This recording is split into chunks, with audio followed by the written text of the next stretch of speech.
1953 Bowman Color set. The best vintage set ever? So this is the set we're talking about. I think many people know this set. And it is probably my favorite set. Something that took me a couple years to collect. Shout out to Bowman 53, I think is the name of the YouTuber. Yeah. Who slowly collected it, and I love the way that he went through great detail with each of the cards. But I thought what we could do is do a kind of a rating on sets. This is something I hope we do on a more regular basis. Yeah. And so I'm starting with the 53 Bowman set, and I've come up with 6 criteria. Okay. So we're going to talk about collectability, value, Hall of Fame cards, rookie cards, design, and then something I just call fun. And those, out of those 6 categories, I'm rating on a scale from 1 to 10, and then it gets an overall rating. Okay. So I'll start off by just saying that I think this is a very collectible set. And I give it a 9 out of 10. And the reason is because there's 160 cards. So to me, collectability is also like how difficult it is, right? So you want some challenge. And there definitely is challenge because these cards are very old, right? And condition sensitive, but not 700 cards, which to me is like a really difficult challenge to collect. So 160 cards is kind of like my sweet spot. If you go to eBay, you'll find that there's 24,000 listings. Really? If you ask, like, how easy was it to find these? Because I mean, there's 70-year-old cards. So. Yeah. So surprisingly, not that hard. Like even to the single, if you put the player's name in there, if you put in like, Sam Jethro, which is card number 3, you'll see some. It won't be empty. So, and then even the star cards, if you look up Mickey Mantle, the Mickey Mantle card, there's 68 cards that show up on eBay right now. Okay. And so the other thing I like about this and why it gets a high collectability rating is, if you want to collect that high end, you can. Yeah. I think there's a graded 8 at 33,000 or something. Yikes. Out of my budget. Yeah, a little bit. But then, there's lower, the authentics and some raw cards too. One of the cards that is probably my favorite card is the Pee Wee Reese, and this is a really famous card. It's a sideways card, and he's turning a double play. And he's I love this. I love the card. It's just that's a really kind of iconic card. Yeah. There's 31 of these, so there's fewer of these than Mickey Mantles. And they're really hard to find in good shape as well. It feels like a collector kind of card, like they just want to keep it and not sell it.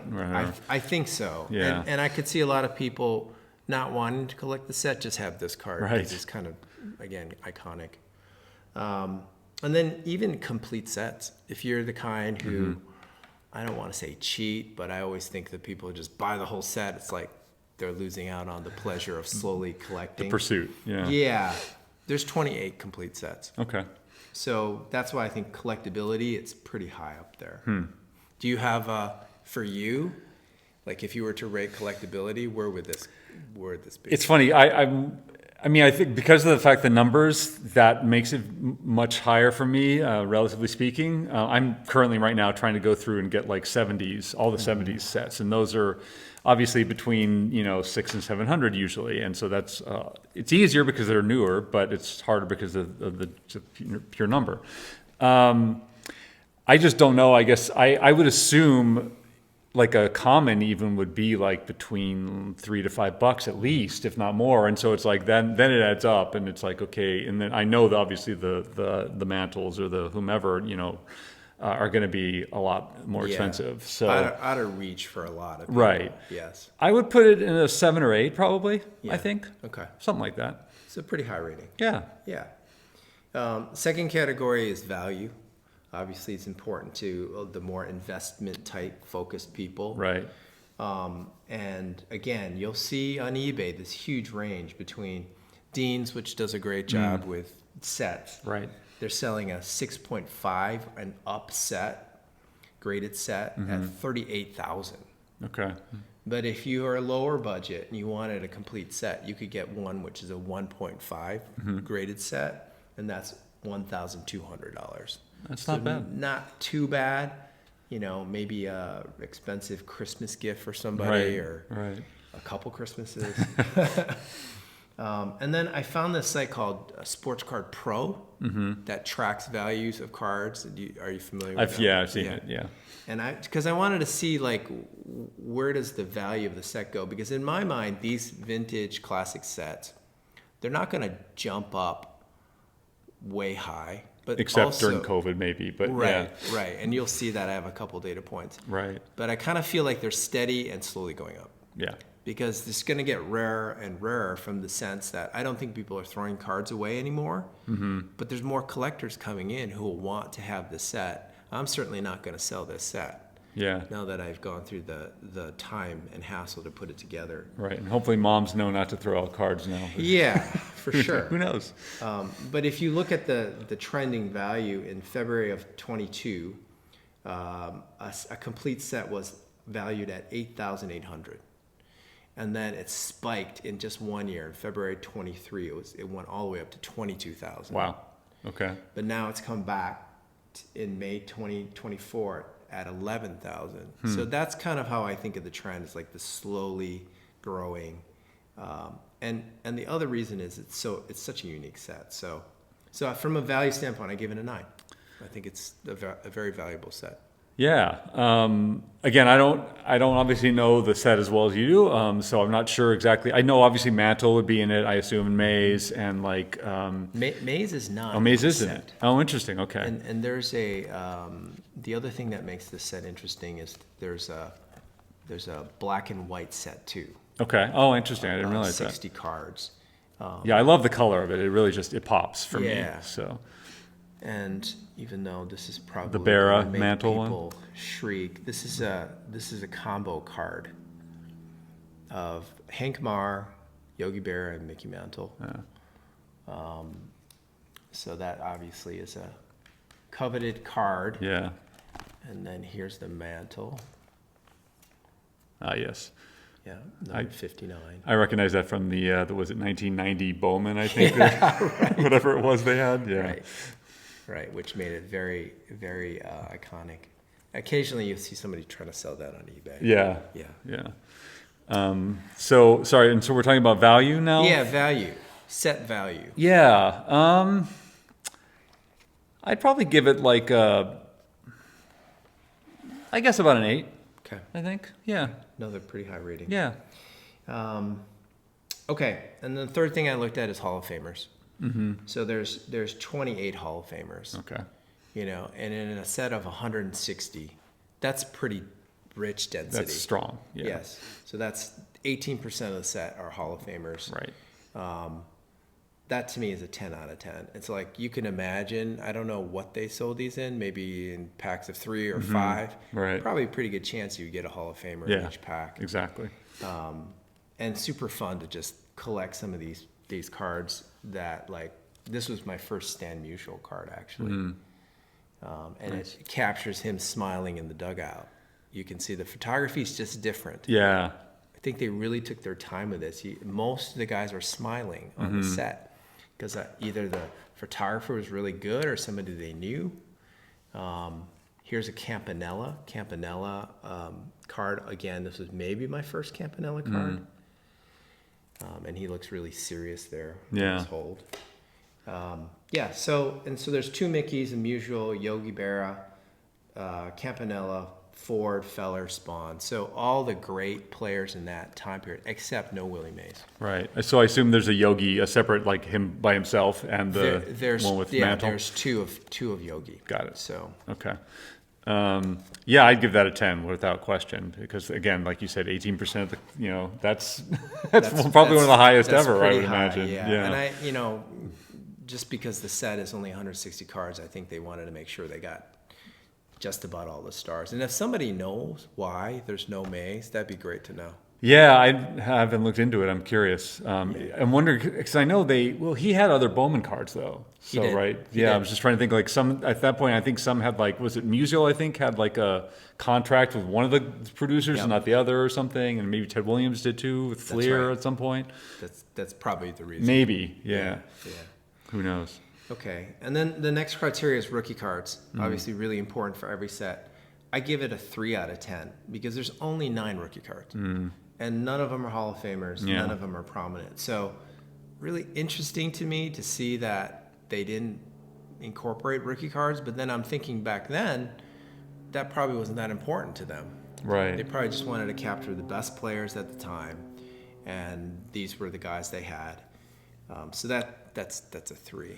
I'm trying to think who the rookies were that year, like in tops. I can't off the top of my head remember. Is it like Minnie Minoso? But then maybe it was earlier than that. I don't remember. But I mean, obviously, like K-Line was 54, I think, and then like a lot of the guys in 52. I think it missed the prominent Hall of Famers. Right. The one good thing about only having 9 rookie cards is when I'm collecting a set, I sometimes get irritated that I have to pay a lot for these rookies that I don't know who they are. So Right. to only have 9 is nice because there's always like double or triple value for Right. rookie cards. I think a 3 or even a 2, honestly, would be appropriate for this because 9 in a set of 160 is not great. Yeah, and we were joking about how nowadays they have the rookie card seal. Right. You know, one of the reasons I like the front is there's nothing on the front. It's just the photography. There's no lettering, there's no graphics. It's just the picture. So that's rookie cards.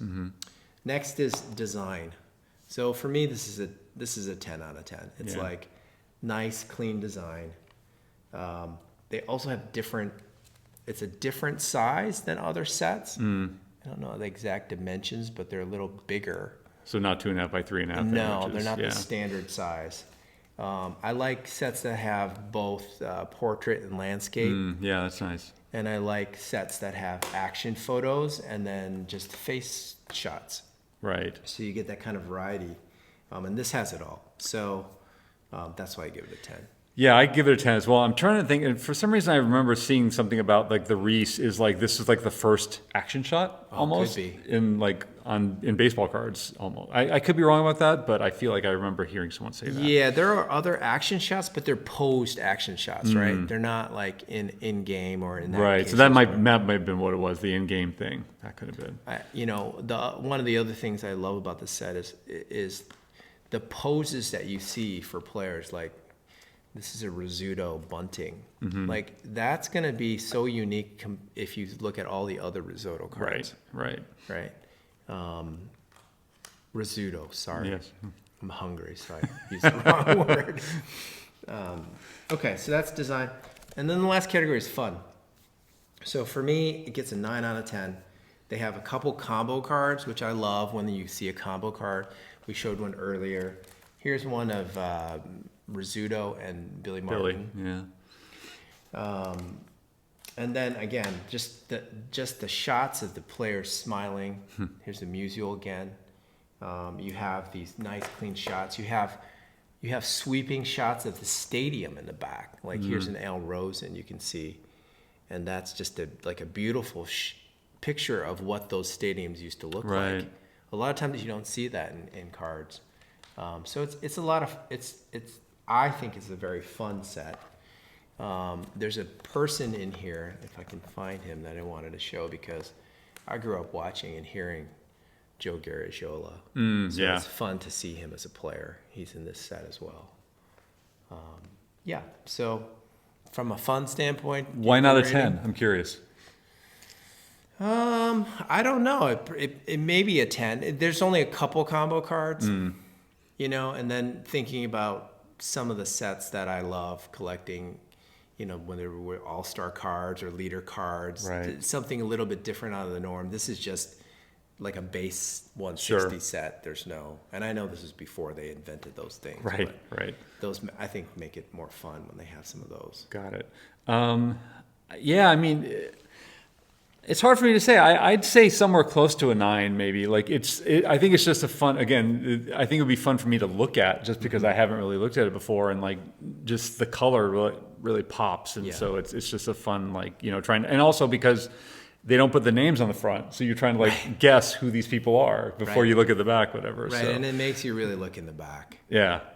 So often now I look through cards and I won't look at the back of the card, but here you have to if you want to know what the name is. So it's kind of like that. What is it? That hockey set from the 79 or 80 one? I think it's with the scratch 80, off, whatever. 80, 81. Yeah, that's Gretzky's second year. Right. Yeah.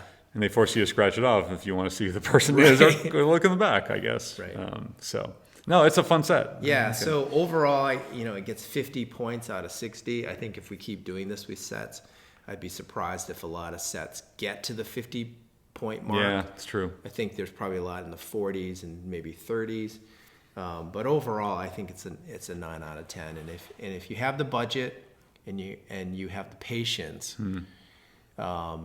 it's a super fun set to collect. Very cool. Yeah. All right. Well, that might be a return segment on hopefully. on this. So. Well, and we'd love to hear from people on the comments. Let us know what your favorite set is, and if you have a set that you'd like us to cover. Assuming we have some of those sets. I have an idea for one I'd like to cover at some point soon. But we'll see what happens. So, thanks everyone, and thank you.